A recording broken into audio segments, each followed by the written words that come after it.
날 만에 아주 특별한 인터뷰. 자, 고생하시고 돌아오셨습니다. 김민석 의원 나오셨습니다. 어서 오십시오. 안녕하세요. 네. 야, 사실 계엄은 김민석으로부터 시작된 거잖아요. 그렇죠. 이번 주에 이렇게 초대되는 게스트들이 다 관련자들이에요. 예, 계엄 관련자라고 하면 이상하잖아요. 좀 이상하네, 진짜. 관련자를 갑자기 어디 뭐 피의자 뭐 이런 거 비슷하고. 계엄을 예상하고 막은 사람. 막은 사람. 예. 김민석은 나오셨고요. 그냥 치아 드리려고 네. 인터뷰를 하기보다는 네. 놀고 가세요 이런 의미에서 또 새날 핑계대고 쉬실 수도 있고 그런 거 아닙니까? 네. 여러분 김민석 TV 고맙습니다. 김민석 TV 여러분들 김민석 TV도 구독자가 어마어마해요. 완전히 구독자 부자야 아주. 아이, 뭐 그렇진 그러네요. 않아요. 27만 2천 명입니다. 구독 지금. 좀 해주시고요. 다음에 김민석 의원은 꼭 후원 좀 해주셔야 돼요. 국민은행 02800-1-04-278156 여러분 아실만한 분도 아시지만 민주당이 제일 가난한 사람. 꼭 구원해야 된다는 얘기 설명하지 마시라고 그 얘기 하려고 그랬는데 이거 바로 들어가시네. 아이 참나. 예, 올해는 제 대통령 일은 아니에요. 예, 올해는 그 대통령 선거가 있기 때문에 후원금을 2배로 낼 수 있습니다. 네. 얼마나 좋습니까? 예. 더불어민주당 내란 극복 국정안정특위 위원장 사실상 이제 이런 굳은 일들은 뒤에서 빚도 별로 안 나. 이 법사위만큼 빚이 나거나 뭐 국방위만큼 빚이 나거나 이런 일은 아닌데 사실 굳은 일이라고 봐야죠. 많이 고생하셨고요. 자 문득 제가 사진 찾아본 거 몇 가지만 한번. 저게요 있잖아요. 사진이 좀 굉장히 앳되잖아요. 뭐죠, 저 사진? 2016년 사진인데 이재명 성남시장이 김민석 전 의원을 만나는 장면. 야. 어디였죠, 저게? 그 시점이 뭐냐면 내가 기억하기에 추미애 민주당하고 꼬마 민주당이 합당하던 그 시점인 것 같아요. 예. 이런 사진이 있더라고. 저 사진 어떻게 찾으셨네요? 성남시장하고 이렇게 인사 나누는. 근데 벌써 저기 몇 년 지났어? 와, 9년 전입니다. 횟수로 10년 된 거예요. 그 전에 보니까 성남시장 때인가 저 광화문에서 농성 단식하실 때 그때도 제가 정치 안 할 때였던 것 같은데 그때 거기 이렇게 가서 만났었던 때 사진이 또 있더라고요. 저들은 8, 9년 후에 당대표와 최고위원이 됩니다. 진짜. 그때는 상상도 못 하셨죠. 네. 이렇게. 아 그렇죠. 전혀 몰랐죠. 자 그리고 다음 사진은요. 요거는 영등포의 지원유세 의원 저건 이번 총선 때. 이재명 대표인데 네, 제가 네. 지난 총선 때 상황실장 맡아가지고 아슬아슬했거든요. 그래서 막판에 실제로 막 여론조사에서 떨어지는 것도 나오고 해가지고 그때 이 대표가 아우 조금 긴급 투입. 미안해하면서 그때 대표가 한 9군데 10군데 뛰던 막 10당 뛰던 바로 그 시기예요. 맞아요. 네. 근데 연설도 자주 하니까 이재명 대표는 목 관리도 잘하더만 목이 쉰 목소리 별로 들어본 적이 없는 것 같아요. 자 다음 요거는 이제 이 장면 사람들이 되게 보기 좋았다고 네, 이 사진 하는 장면이었어요. 좋았어요. 어깨동무하고 집회에서 아마 노래를 들으면서 이렇게 약간 예. 즐기던 모습. 저게 우리 광화문이었던 것 같은데 제가 지금 기억이 나요. 저 장면이 제가 저 장면이 딱 연출됐을 저 상황에서 우리 이재명 대표 참 촉이 좋은 분이다 이런 생각을 제가 들었던 적이 있는데 뭐냐면은 저 때가 무슨 노래가 나왔던가 했어요. 어떤 노래가 나왔어요? 사람이 꽃보다 아름다워 아니에요?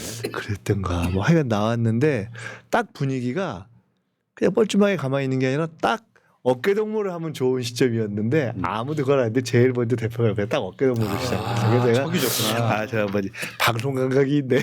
혹시 거북목이어도 건강은 있네요. 자, 저 다음 사진에서 볼까요? 저는 거북목이 제일 먼저 보여가지고 마음이 아픕니다. 다음 사진. 아니 정치인들 때 궁금한 게 저 귀옛말이라고 하잖아요. 네. 다른 말로 귓속말. 네. 무슨 이야기를 하는 거예요? 내가 맞춰볼게요. 김최고 의원님 저녁에 뭐 먹을까요? 뭐 그런 거예요? 회의 끝나고 뭐 먹으러 갈까요? 뭐 이런. 그것도 있고 뭐 그건 아니고 들켰네. 보니까 반응이 들켰어. 아니 저게 최고회의 때 장면일 텐데 최고회의 때 중간중간에 다른 최고위원들이 이제 말씀하실 때 대표가 생각나는 게 있어요. 그럼 이제 그때 그걸 사실 놓치면 우리도 그럴 때 조금 까먹으면 그때 지나가면 잊어버릴 때가 있잖아요. 메모를 하거나 그때 바로바로 전화 박찬대 원장한테 이렇게 얘기하면서 혹은 묻거나 혹은 요건 요렇게 좀 했으면 좋겠다 아닌 이런 것 말씀을 같은데? 하실 때가 있어요. 아니 그 조금 진지하게 그런 거 척 해야지 저기다 대고서 김치가 왜 오늘 이렇게 점심은 뭐 할까요? 뭐 이거 다 제가 제 표정이 좀 진지하잖아요.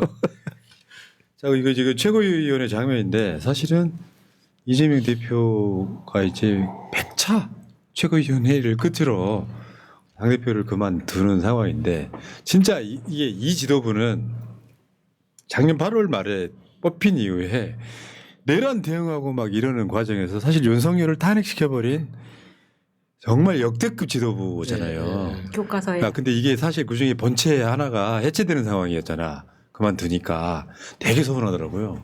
오늘 보니까 박찬대 최고가 지금 권한 대행한 거죠. 아 그렇죠. 근데 저 사진만 있고 그 사진이 없구나. 저 끝나고 이제 대표가 사퇴하시고 나와서 다 개별 사진들 하나씩 뒤에 있어요. 찍고. 뒤에 나와. 아 있어요? 뒤에 나오는데 그 따로 이야기하시고 제가 이야기를 자연스럽게 구성을 했거든. 그렇게 해가지고 저렇게 하고 나서 이제 대표가 그만두고 출마한 이야기를 묻고 이따가 다시 그걸 물어보려고 네, 하니까 네.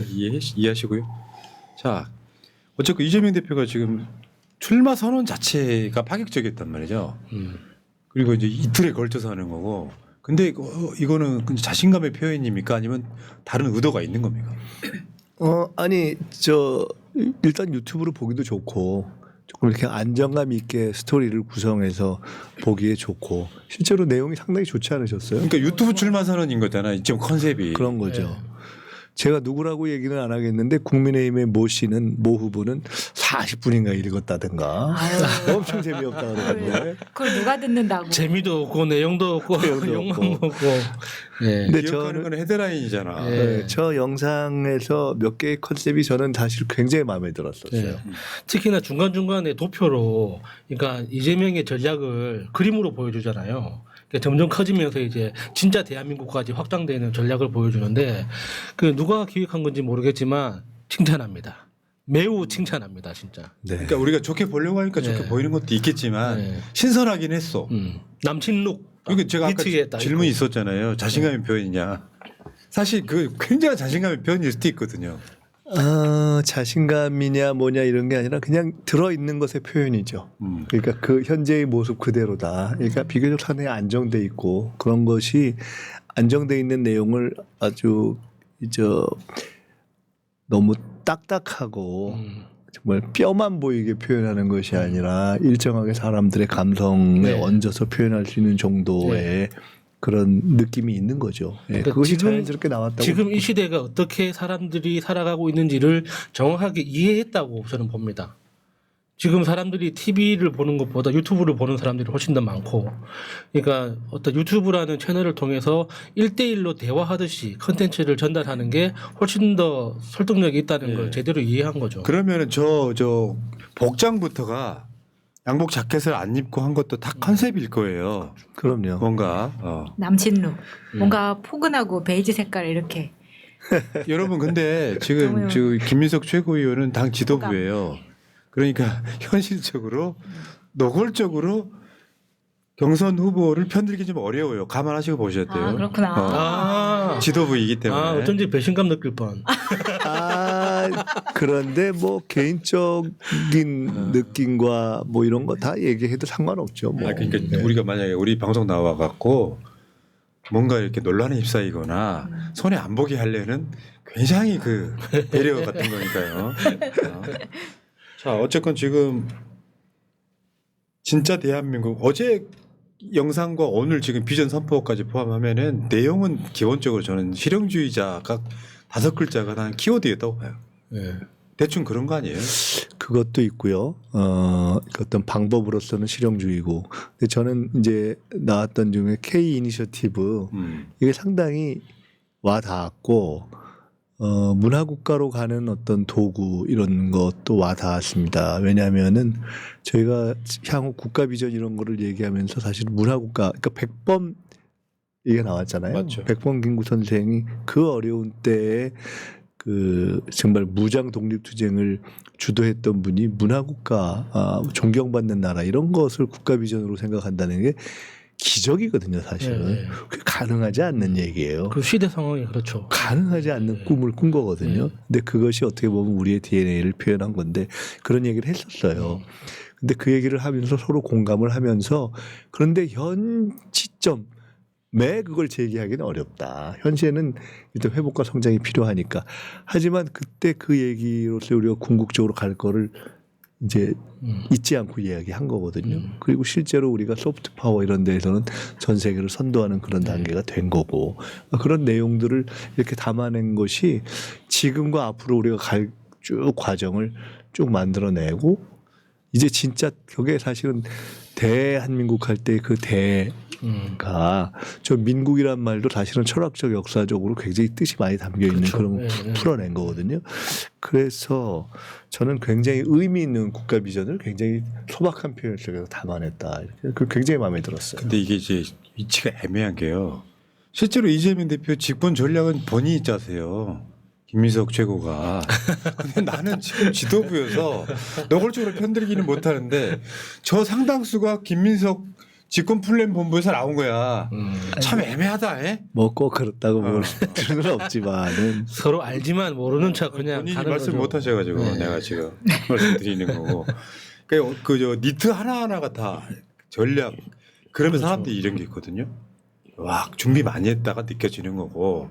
뜬금없이 무슨 백팩 메고 뭐 인천공항을 가거나 광화문 광장 가거나 사실 TPO에도 안 맞는 짓들을 하고 있는 거랑 완전 다르다. 네. 아니 근데 아까 사진을 쭉 이렇게 시간 순서로 쭉 보여주셨으니까 그런데 제가 가끔 그런 얘기하는데 이재명 대표의 어떤 얼굴 표정 좋아지지 않았어요? 전에보다 훨씬 더. 아까 그렇지 않아도 재밌는 짤에서 네. 최근 찍은 프로필 사진을 보니까 전략이 그 사진에 보이더라고요. 일단 사람이 인자해지고 아니, 뭔가 성숙한 느낌? 더 젊을 때보다 나이 들어가면서의 얼굴이나 이런 것이 네. 더 좋아 보여요. 실제로. 3년 차이잖아요. 예. 두 사진이 3년 그러네. 차인데 그 사실 변화가 없어야 되는데 뭔가 확실히 변화가 있다는 게 느껴지죠. 더 좋은 변화. 그 전의 사진들을 보시면은 그 확실히 느낄 겁니다. 맞아요. 그러니까 그 시점이 언제였냐면은 테러 당하고 난 뒤에 사람이 네. 완전히 좀 철학적인 네, 느낌. 네. 그 느낌이 좀 있죠. 한번 인생 다시 시작하는 느낌? 그럼 그게 있죠. 어. 그걸 확실히 제가 사실은 최근에 이제 지금 이재명 대표께서 본인이 이제 여러 가지 상황을 정리한 책 이제 내신다고 나왔더라고요. 근데 사실은 저도 대표에 대한 책을 하나 좀 쓰고 있었어요. 준비하고 있는 게 있어요. 대표께서도 알아요. 어느 시점에 같이 이렇게 좀 일을 하면서 내가 보면서 흥미로운 관찰이 생겨서 그런 것들을 조금 정리하고 이제 이런 게 있었어요. 그러다가 계엄이 딱 닥쳐가지고 그냥 완전 손 놓고 너무 뭐 시간이 없어요. 그러다가 다시 조금 정신 차려서 정리를 하고 이제 그런 게 있는데. 아, 의원님이 옆에서 보는 이재명이 네네네. 뭐 누구보다도 또 가까이 또 보는 예, 대목들이 예. 있으니까. 근데 거기에도 그걸 하나 쓴 게 있는데 이재명 대표가 변한 시점이 있어요. 그러니까 변화가 쭉 있는데 그 중에 이 시점 전과 후는 확실히 뭔가 다르다 하는 그게 칼테러예요. 왜냐하면은 그 테러 피습 당한 다음에 병원에 있다 나와서 첫 기자회견을 작년 초에 했어요. 작년 초. 그게 국회 사랑제에서 했는데 그때 그 기자회견 준비를 몇 사람이 할 때 저도 그때 같이 했어요. 그래서 그 기자회견 사랑제에 배석했던 30명 중에 한 명이었는데 제가 그때 달라졌구나 이걸 딱 느꼈었어요. 굉장히 그걸 진하게 느꼈어요. 그러니까 그 전과 후가 다르더라고. 이 모든 것이 달라졌어. 이명의 이 이야기 말하는 태도 그다음에 질문을 받는 모습 그 안정감이 완전히 변했더라고요. 그래서 제가 칼테러 이전과 이후의 이재명은 달라졌구나. 제가 그걸 굉장히 강하게 느꼈었거든요. 그래서 실제로 그래도 쓰고 그랬어요. 근데 그 칼테러 이전에는 단식, 구속영장 청구 이 과정들을 거치면서 결과적으로는 굉장히 단단해진 거잖아요. 멘탈이 흔들리지 않는 사람이 된 거잖아요. 아까 말씀하신 것 같은 약간 철학적인 어떤 이렇게 그런 느낌의 변화가 있죠. 예. 그 시점이. 그럴 수밖에 없어요. 지금 보면은 그러면 좀 또 사진 몇 개만 더 볼게요. 사실 이천에 비 맞으면서 하는 거 왜 국민의힘 오죽했으면 동작을 해가지고 사진 잘 나오게 비라도 왔으면 하는 것처럼 비가 와주면 느끼는 감동은 뭐냐면 저런 걸 겪으면서 동지애가 생기는 거예요. 같이 동고동락하는 느낌. 저런 장면들 되게 감동적이에요. 보면. 고생을 같이 하면 더 또 끈끈해지는 게 윤석열 있잖아요. 파면 시점에서 막 같은 이런 의미. 그러니까 예를 들면 대표하고 원내대표하고 수석 최고위원이 보여주는 이 쓰리샷 이런 게 있고 그 다음 거는 우참 실패할 때가 있어요.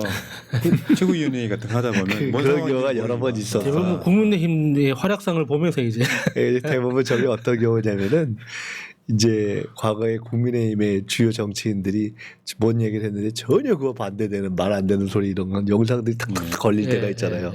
그 영상을 우리 최고위원들께서 발언하다가 틀어줄 때가 있을 때 진짜 못 참게 웃을 때가 많은데 그걸 어떻게 하지 못하니까 어지간할 경우에는 조금 근엄을 유지하려고 참는데 그냥 뿜 하고 터질 가장 때가 있어요. 최근에는 그 홍준표 시장이 아 그것도 있었죠. 당 해체될 수밖에 없다고 그런 이야기를 한 적이 있었죠. 자 그리고 이게 아마 이재명 대표 마지막 최고위원회 나가는 장면 같아요.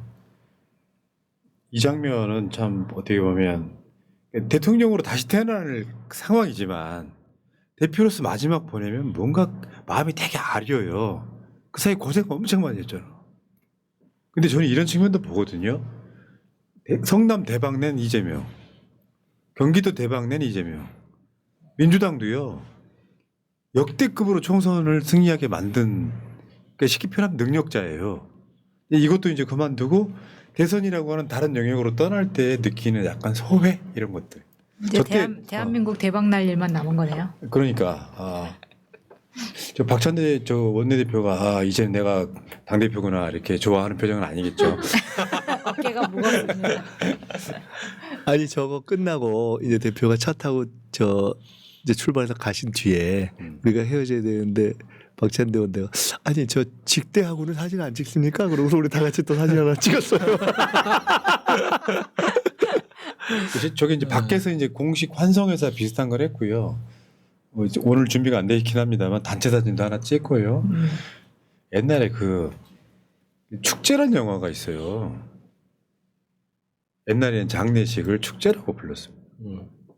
장례식이 다 끝나고 나면은 모든 가족이 모여갖고 임권택 감독 작품이에요. 난 굉장히 감명 깊게 본 영화 중에 하나인데 마지막에 사진을 찍어요. 이렇게 딱. 사람 보내는 것도 축제처럼 보내야 된다 이런 것처럼.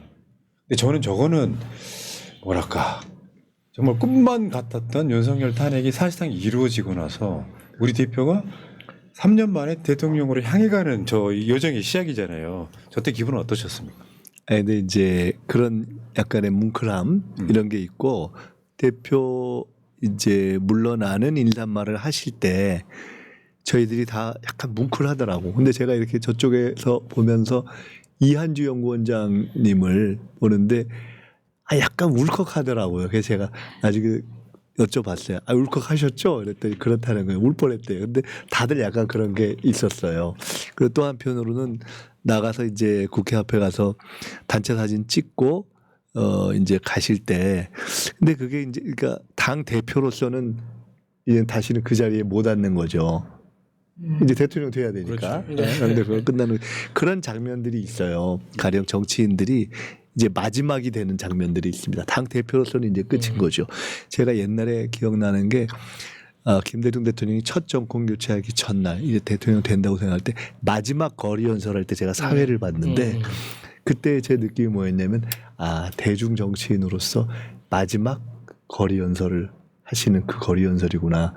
이제는 뭐 대통령 되고 나면 이제 그런 기회는 없잖아요. 네. 은퇴하고 나도 그런 기회가 없고 이제 그런 장면 중에 하나였는데 사실은 저렇게 사퇴하고서 이제 경선 후보가 될 때 뭐 경선 후보가 돼서 우리가 헤어지는 게 아니잖아요. 왜냐하면 경선을 거치고 나면 공식 후보가 되면 다시 선대위에서 그렇죠. 본선 선대위에서 크게 네. 전 당이 헤쳐 모여서 금방 곧 다시 이제 만나는 건데 잠깐 한 뭐 짧은 기간 동안 경선 캠프에 잠깐 이렇게 보내놓는 뭐 이런 식의 느낌도 있는 근데 한편으로는 그런 애틋함도 있으면서 그러네. 네, 애틋함도 있으면서 또 한편은 제가 무슨 말씀 드리려면 대표가 있으면은요 저 피곤하잖아요. 계속 일을 해야 되니까. 그러니까 며칠 동안 사실은 이제 경선하는 며칠 동안은 이제 경선 캠프가 너네 고생 좀 해봐라 이제 이게 있어. 그런데 솔직히 당직자나 최고위원들은 예. 이제 고 경선하는 동안은 사실은 조금 한편으로는 처음으로 그렇죠. 예, 예. 조금 야 여유도 생기는 거 한시름 아닌가 놓을 수 하는 있는, 예. 그게 사실 있어요. 그래서 저 사진 뒤에 여기는 아마 안 나왔을 텐데 대표가 이제 차 타고 가셨어요. 네. 그 다음에 우리가 또 찍은 사진이 하나 있는데 네. 왜 그렇게들 얼굴이 화나고 그래서 누가 그걸 보고 뭐라 그랬냐면 야 사장 저 외국 휴가 가서 잠깐 편한 임원들 사진 뭐 이런 그러니까 것처럼 사장님 빠진 회식 자리 이런 느낌. 이런 것도 있지. 부지런한 아버지가 계시는데 네. 소파에 못 눕는 거 이런 거 있죠. 이런 거. 자, 어쨌건 저는 그래요. 이런 분위기 좋아요. 하기에 하고 근데 저는 다른 걸 떠나서 그냥 내란이라고 하는 것을 이겨낸 동지들이 지금 이제 그 중에 가장 유력한 대통령 후보를 떠나보내는 장면까지 사실은 어떻게 보면 수석 최고위원도요 당대표 보좌하는 역할에 가깝습니다. 예. 그럼요. 대표를 다 모든 역할이라는 게 그런 건데 자 근데 어쨌건 간에 이재명 대표는 지금 어떻게 보면 이제 긍정적으로 생각을 하면 지난번 3년 전에 대통령이 된 것보다 3년을 더 숙성시켜서 대통령이 되면 훨씬 더 성숙해지는 건 맞거든요. 예. 좋은 걸 나쁜 걸 다 보기 때문에 당도 완벽하게 끌어가지고 사실 대표가 총선을 끌어서 170석 이상을 민주당만 갖고 다른 당까지 합치면 어마어마한 의석을 갖고 그 자체가 역사적인 어떤 한 텀이 바뀐 거잖아요 지금. 예. 그런 상태에서 이재명 대표가 지금 대선까지 가는 과정인데 저는 그래서 요즘 가끔 방송을 드리는 말씀이 민주당이 22대는 진짜 역도급이다. 대표부터 시작해가지고 예. 그 어떤 믿음이 안 가는 정당인 경우가 많잖아요. 180석 줬는데 뭐 했냐 같은 그런 소리는 안 들을 만한 그 시간이었다 이렇게 생각을 합니다. 그러니까 이게 그 선거에서 공천이 얼마나 중요한가를 보여주는 거죠. 그러니까 지난 그 국회의원 선거 때 이 공천 과정에서 언론에서도 민주당 엄청 비난하고 비토하고 막 했었잖아요. 근데 그게 알고 보니까 그게 당원 중심으로 제대로 된 인물을 뽑고 나니까 당원이 원하는 대로 다 해주지 않습니까? 그러니까 그게 공천이 얼마나 중요한가를 다시 볼 수 있는 건데 그거에 대해서 자꾸 우리가 잊게 되죠. 지금 이제 그 말씀을 들으면서 이제 대표가 사퇴의 변에서도 그 말씀을 하셨는데 상대적으로 여의도나 국회나 또는 정당에 대한 신뢰도가 전에보다 조금 높아진 것 같다. 아유, 저 국회의원 저놈들 도대체 하는 일이 뭐야? 이런 것보다 일단 계엄 기간하고 내란 요 기간 최근까지 내내 집에 못 들어가거나 아니면 거의 막 쉬는 날 없이 일한 걸 모두가 보셨잖아요. 그래서 국회의원들이 지역구 가면 심지어 아니 왜 지역구 와서 이러고 있냐고 그런 얘기를 듣는 보통 때는 아니 왜 행사하나 뭐 예를 들어 이러는데 동네 행사에 나타난 원래는 사실 이제 국회의원이 그런 일을 하는 것이 정상임에도 불구하고 뭘 하는지 모르니까 저기 동네도 안 오고 뭐해 이랬던 것이 동네에 나타나고 아니 왜 국회에서 제대로 일 안 하고 이렇게 오냐 할 정도의 변화가 생긴 거예요. 진짜 큰 변화입니다. 큰 변화가 생긴 거죠. 그리고 그 계엄을 막아낸 이후에 국회에 대한 신뢰도도 상당히 높아졌고 근데 이제 지금 말씀하신 것처럼 그것이 민주당에 대한 신뢰가 높아지고 효능감이 생긴 것이라는 측면에서 볼 수도 있고 좀 달리 해석하면은 제가 지난번에 전당대회 때 이런 표현을 쓰고 그 표현을 그거 맞는 것 같다고 대표도 한번 동일한 표현을 옮겨서 딴 자리에도 하신 적이 있는데 김대중 대통령 때는 예를 들어 그 지도자를 존경하고 노무현 대통령 때에는 그 지도자를 뭐 사랑하고 네. 근데 이재명 이제 대표의 시대가 와서는 우리가 하나가 됐다. 저는 그것이 당원 주권의 진화를 표현하는 거라고 봅니다. 대상으로 보지 않고 네. 하나가 됐다. 그렇기 때문에 당의 효능감이 높아졌다 또는 당의 신뢰가 높아졌다는 것은 한편으로는 그 지도자나 그 당시의 당대표의 역량에 대한 표현일 수도 있지만 당의 구조가 변했다는 거죠. 그렇기 때문에 당원이 어떻게 지도부가 하는가를 바라보는 것이 어떤 단계 그 잘하는 지도자에게 찬탄하고 흠모하던 단계 김대중 시대에서 예. 노무현 시대를 거쳐서 쭉 이렇게 와서 지금 이제 이재명 대표가 함께 만들어낸 당원 주권의 시대에는 공천을 잘했다고 표현하셨지만 역으로 보면 제가 가끔 정치를 소시적에 할 때와 돌아와서 다른 것이 뭐냐면 옛날에는 당원들이 모여서 아니 어떻게 총재님이 공천을 이렇게 할 수 있어 공천이 잘못되면 이렇게 얘기했어요. 근데 제가 한참 정치를 쉰 다음에 돌아오니까 뭐가 변했냐면 모여서 공천 잘못됐는데 우리가 바꾸지 뭐 이렇게 바뀐 거잖아요. 아. 그렇게 바뀐 거예요. 그러니까 누군가 공천을 잘해서가 아니라 그런 공천 자체가 당원들에서 되는 걸로 당의 구조가 변하고 당의 실제로 방향과 결정에 당원들의 의사가 중요해지는 당원 주권의 당으로 이게 변화하는 100%는 아니지만은 변화해 가고 있는 과정을 반영하는 것이다. 저게 그것이 이재명 대표에 대한 신뢰도 높아지고 당에 대한 신뢰도 높아지고 효능감도 높아지는 것이 어떤 의미에서 보면은 잘해서 그런 거라고 볼 수도 있지만은 그만큼 스스로 당원들의 어떤 주권성이 높아졌기 때문에 자기 애가 생기는 거죠. 그렇죠. 자기 신뢰가 있는 거죠. 저는 그런 구조의 변화라는 것이 근본적으로 있다고 봅니다. 자발적으로 당비 내고 자기가 가입하고 하는 사람들은 옛날에 박스로 강제로 가입시킨 당원들하고는 다른 거라고 생각해요. 그 당원 주권 시대라고 하는 거고요. 이재명 대표 체제에 와서는 그게 완성이 됐고 그게 정권 교체에 가장 큰 힘이 됐다 이렇게 보는 거고. 그런 자, 거죠. 근데 이제 오늘 진짜 물어보고 싶은 건 이 이야기가 아니었어요. 한덕수가 대선 출마할 거야를 제일 먼저 띄운 사람이 김민석 의원이에요. 제가 보기에는 한덕수가 대선 출마할 것 같은데 이렇게. 근데 한덕수가 지금 헌법재판관 지명하고 막 하는 것 자체가 사실은 가능성만 보면은 그러니까 하면 안 돼요 이 당위성이 아니라 한덕수가 지명한 두 사람이 헌법재판관 될 자격 그러니까 가능성이 있을까요? 민주당에서 그걸 제일 먼저 볼 거 아니에요. 그 이제 헌법재판관으로 최종적으로 될 것이냐 그 부분에 대해서는 지금 법적인 이제 여러 가지 검토도 하고 있고 조치도 다 할 것이고 원인 무효이기 때문에 원천 무효 이어서 근본적으로 안 되는 것이지만 계속 그것을 실제로 될 것처럼 주장하는 행위를 할 것이어서 그에 대한 이제 법적 조치를 할 거니까요. 헌법소원 뭐 등등등등. 그리고 근본적으로는 아니 이것이 새 대통령이 되면 그 이전에 원인 무효라고 선언하고 이것 자체의 임명권을 침해한 것이라고 해서 경우에 따라서 그에 대한 법적인 판단을 받을 수도 있지 않느냐라는 얘기까지 했기 때문에 저는 그 문제는 우리가 그렇게 풀어가면 된다고 봅니다. 예. 그리고 한덕수 문제에 대해서는 최근에 제가 그 얘기를 하기도 했지만 실은 저는 한 2-3주 전, 3-4주 전부터 제가 주변에 조금 검토를 이거 해야 된다고 얘기를 하고 저는 그 가능성이 높다고 봤거든요. 결국 한덕수를 왜냐하면 저기 뭐 10명인가 뭐 20명이 된다면서요, 저새. 근데 다 안 되니까 일단 다 안 되니까 이놈을 해봐도 안 되고 저놈을 해봐도 하고 뭐 용을 써봐도 안 되니까 안 되죠. 그 저쪽에 지금 무슨 용들이 다 용을 써도 안 되는 그런 후보들 아니에요. 그러니까 이제 그래서 용을 쓰다가 쓸 수 있는 카드 중에 하나라고 저는 봤어요. 그게 이제 저 탄핵됐다 그 탄핵 심판이 끝나기 전에 복귀하기 전인데 그때 그런 생각이 들어서 생각을 해봤고 나와서 딱 언제 재판관 지명하는 걸 보고서 마음 굳혔네. 저는 사실 그렇게 생각을 했습니다. 그 김민석 최고가 주장한 게 있어요. 언론에 헤드라인에 나왔지. 한덕수는 이완용을 이은 역사상 최악의 벼슬아치다. 벼슬아치. 양아치보다 나쁘다는 그 벼슬아치. 그러네. 아니 사실 저거 제가 한 전에 그 사쿠라라는 얘기를 한번 쓴 적이 있었잖아요. 그 이낙연 의원한테 사쿠라.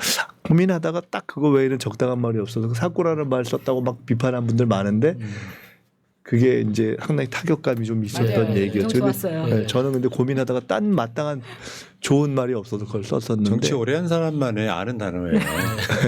저 살아있는 화석이기 때문에 사쿠라라는 말 나도 정말 오랜만에 들어봤거든요. 그거 생각해 주신 사람은 김민석밖에. 근데 너무 맞는 말이 없었다고 저는 생각하는데 한덕수의 경우에 벼슬아치 말고 사실은 정말 그보다 더한 이야기가 딱 적당하게 좀 떠올라서 언제 한번 쓸 수 있을 것 같아요. 근데 솔직히 얘기하면은 저는 어떤 느낌이 드냐면은 전형적인 진짜 영혼 없고 원칙 없고 양심 없고 근데 조금 어디서 학벌 팔고 막 영어 몇 마디 하고 맞아. 진짜 밥맛 없는 그런 사람들 있잖아요. 완전 전형이거든. 자, 그걸 한마디로 어떻게 표현하지? 좀 고민하고 있는데 그게 좀 나올 것 같아요. 예. 아 그래요? 네. I'm from Harvard. 근데 이게 한덕수 대선 출마까지, 그러니까 한덕수가 윤석열을 대신해서 헌법재판관 2명을 지명하고, 그리고 한덕수 대선 출마까지 충동지라는 사람은 분명히 윤석열, 김건희 부부일 것이다라고 보시는 거잖아요. 거기도 있고 권영세니 권성동이니 지금 소위 이제 저쪽 주류. 제가 오늘 뭐라고 표현했냐면 대선 승리보다는 당권 욕심에 을 생각하는 당권파가 유혹하는 거다 이렇게 봤는데 저 사람들이 저거는 사실은 지금 이제 뭐 권성동도 뭐 우리 의원 중에 한덕수 괜찮다고 하는 사람 많아요 이렇게 얘기하고 호남에 무슨 지역위원장들이 막 뭐라 하고 무슨 뭐 부산의 박소영 의원이 뭐 영어 잘한다 어쩌고 이런 얘기하고 저게 띄우는 게 사실은 저게 완전히 자해 행위거든요. 지금 나와 있는 몇십 명 그거는 다 안 돼가지고 한덕수 생각해 보자 그 얘기잖아요. 그래서 제가 야 저건 좀 놔둬야 돼 제가 그렇게 얘기를 하는 거예요. 왜냐하면 자기들이 알아서 우리 나와 있는 후보들이 다 영향가 없다는 얘기를 하는 거예요. 근데 그러고도 정리한 한덕수가 뭐죠? 2%. 그러니까 지금 저 뭐 거의 무슨 갤럽 2% 뭐 이런 수준 아니에요. 그러니까 저게 하다 안 돼서 스스로 자기가 이제 자기 후보들을 막 난사해서 자멸하는 과정에 들어간 거다. 전 이렇게 봐요. 근데 한덕수가 출마할 생각이 있다고 보세요? 아니면은 저는 있다고 봅니다. 있다고 봐요? 네, 그래서 사실 한덕수가 제일 바람나 그 주변에 바란 거는 지금 저희가 이제 뭐 한덕수는 탄핵감인데 앞으로 할 수도 있는 것이고 근데 어쨌든 바로는 안 했잖아요. 그리고 그것이 이제 이러저러 하다 보니까 저 윤석열 파면되는 날짜하고 겹쳐서 그 또 며칠 조금 미뤄진 그런 면도 있잖아요. 근데 아마 본인은 탄핵 얘기가 그날 나왔으면은 그거 나 탄핵 되는 것보다는 그냥 사퇴한다고 요 핑계 대가지고 아마 나가서 마치 무슨 뭐 대단한 희생을 피하는 것처럼 그렇게 사실은 폼을 잡고 싶었을 가능성이 상당히 있다 저는. 탄핵을 당한 걸 핑계로 출마를 하는데 민주당이 탄핵 안 해줘서 지금 다 사퇴를 안. 그래서 저 경선 날짜 있잖아요. 저 국민의힘 경선 등록 날짜 다음 주 초반. 사실은 그 전에 그런 모양 이렇게 돼가지고 했으면은 그것을 상당히 근사했을 것이다라고 본인이 이나 그 주변 사람들이 생각했을 가능성이 저는 있다고 봐요. 뭐 그렇다고 우리가 그것 때문에 뭐 안 한 건 아니에요. 그리고 앞으로도 충분히 그런 감이 되고 탄핵 감이고. 근데 이제 저는 한덕수와 그 주변이 본인도 그렇고 대선 출마 어떻게 이렇게 어떻게든 명분만 되면 나가려고 마음 굳혔다고 봅니다. 근데 저 무슨 뭐 트럼프하고 통화한 걸 뭐 트럼프가 뭐 이랬네 저랬네 하고 뭐 그런 거를 풀린 걸 누가 그거를 흘리겠어요. 완전 전형적인 언론 플레이잖아요. 사실상 친건데 거신거신하면서 나이를 봐도. 근데 이제 문제는 이게 국민들이 스트레스를 받고 있는 게 파면된 내란 수계예요. 이제 곧 재판도 시작돼요. 소위 말하면 관저 정치를 일주일씩이나 세금으로 수천만 원에서 억 단위까지 금액을 들여서 마음껏 즐기고 나갔단 말이에요. 그 사이에 관저 정치라고 그래서 윤석열 아련하는 사람들이 거기 들어갔다 나오면서 만찬하고 요걸 보는 건 국민들한테는 어마어마한 스트레스거든요. 아, 그럼요. 감옥에 가야 될 자가 국민을 조롱하는 느낌이 드는 거야. 근데 윤석열이 관저 정치하는 저게 노림수라는 게 뭐라고 보세요? 근데 윤석열이 지금 제일 바라는 거는 이제 이미 파면됐기 때문에 조만간 다시 구속될 것이고 제일 바라는 거는 결국은 어떻게든 가능하지 않은 빠른 사면을 바라는 거 아니겠어요? 누군가 자기를 풀어주길 바라는. 지금 그래서 자기를 풀어주겠다고 공약하는 사면하겠다고 공약하는 후보가 나오길 기다릴 것이고 그렇게 해서 국민의힘이 정권 잡기를 바랄 것이고 역시나. 또 그렇게 할 수 있는 사실은 이제 시간 지나고 나면 자기도 다 누구도 신경 안 써준다는 걸 알기 때문에 그 과정에서 최대한도로 뭔가 여기 이 대선거제 영향력을 행사할 수 있는 것처럼 보여야 그래야 그 다음에 국민의힘에서도 대선 안 되던 사실 대선 승리한다고 보는 사람이 몇 명이나 되겠어요 저쪽에. 근데 그 안에서 야당이 되더라도 윤석열 사면해 달라라고 주장할 만한 사람들이 대선 후보가 안 되면 당권이라도 잡길 바라거나 또는 그렇게 주장할 수 있는 근거를 만들고 딱 그거 하나지 뭐가 남았겠어요. 그러니까요. 저 국민의힘 주류를 꽉 붙잡고 있으면서 내가 이런 얘기 들으니까 웃음부터 나오는데 윤석열 정신. 그거 아니야. 그러니까 엄짝달싹 못하는데 한덕수까지 밀고 있으니까 야야 그중에 줄 잘 서서 충성할 놈 내가 밀어줄 거야. 요지를 하고 있는 거 아니야. 근데 우리는 다 눈치를 채버리고 있는 거예요. 그러니까 지금 국민의힘에서 한덕수 포함해서 18용이라고 하잖아요. 그 18명 출마 뭐 검토한다. 그러니까 18명 한 명 한 명이 만약에 이 사람이 대통령이 된다고 가정해도 윤석열을 사면할 것 같지는 않거든요. 일단 뭐 되지도 않는 얘기고. 네. 자, 레옹 1446님. 김민석 의원님, 저는 소위 말하는 좌파 크리스찬인데요. 친한 고향 후배가 기독교 근본주의적인 우파로 전향하면서 그 이유가 민주당이 동성애를 찬성하는 집단이라 차별금지법 통과돼서 동성애 반대하면 형사처벌 받는다는데 같은 크리스찬으로서 어떻게 답해야 할까요? 답해 주실 수 있어요? 말도 안 되는 얘기 주장이긴 한데. 예. 그러니까요. 민주당이 동성애를 찬성한다는 이렇게 대놓고 예. 얘기한 적이 없지 않아요?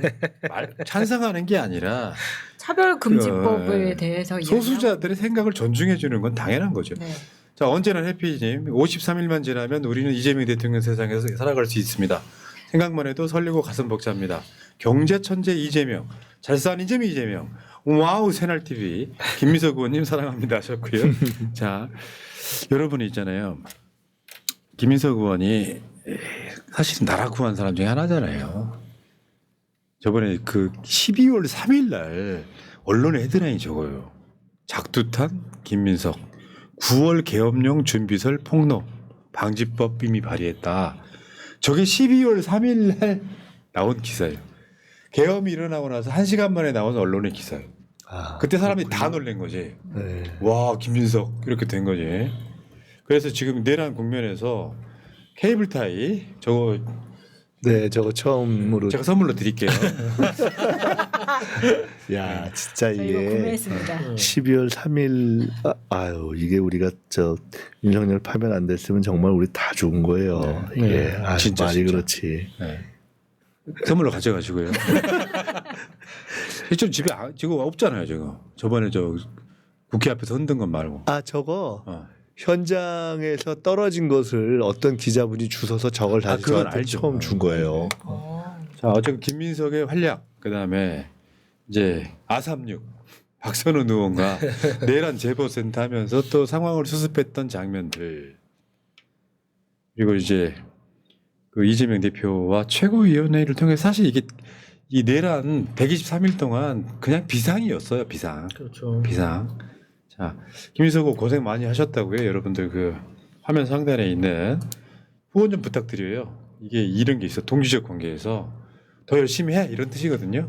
아유, 고맙습니다. 그리고 비리나 이런 데 빠지지 말고 정치 잘해. 정치 자금은 우리가 다 알아서 해줄게. 그게. 큰돈 원하지 않습니다. 십시일반 소액 후원으로 네, 맞습니다. 응원해 주시기 네. 바랍니다.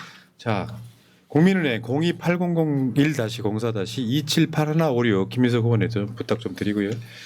자, 지금 사실 이런 게 있어. 지난 총선 때부터 민주당이 저 공천을 잘했다고 후원하다 보니까 사실 우리 당원들 경제가 말이 아니에요. 아니 그건 맞는데 그것도 쥐어짜내고 있어. 지금 마른 수건 쥐어짜내고 있다 말씀드리고 자 오늘 이재명 대표를 이제 대선으로 떠나보내는 과정에 정말 고생 많이 하신 김민석 의원과 인터뷰했고요. 자 앞에 화면 보시면서 마무리 멘트 부탁드리겠습니다. 짧게 해주세요. 네, 고맙습니다. 지난 전당대회 때 제가 집권 준비를 시작해야 된다라는 얘기를 계속 할 때만 해도 야, 저 얘기를 왜 하나? 저희가 너무 빠른 거 아닌가라는 말씀을 주셨는데 저는 그때 그 얘기를 해야만 할 때라고 생각을 했습니다. 근데 다들 함께 해주시고 도와주셔서 저희들이 상황을 다 헤쳐나올 수 있었고 이제 임박했습니다. 마지막 힘을 모으고 그러니까요. 저도 최선을 다하겠습니다. 고맙습니다. 이제 한 50일밖에 안 남았어요. 그날. 예. 자 방송 마치겠습니다. 여러분 좋은 주말 보내시고요. 주말에 집회 있나? 있을 네, 것 같은데 있을 한덕수 것 때문에 같습니다. 네, 집회 공지 어. 따로 드릴게요. 쉬려고 그랬는데 이 한덕수 때문에 또 집회해야 되는 상황. 민주주의가 쉬운 건 아니에요. 자 물러가겠습니다. 고맙습니다. 감사합니다. 고맙습니다. 감사합니다.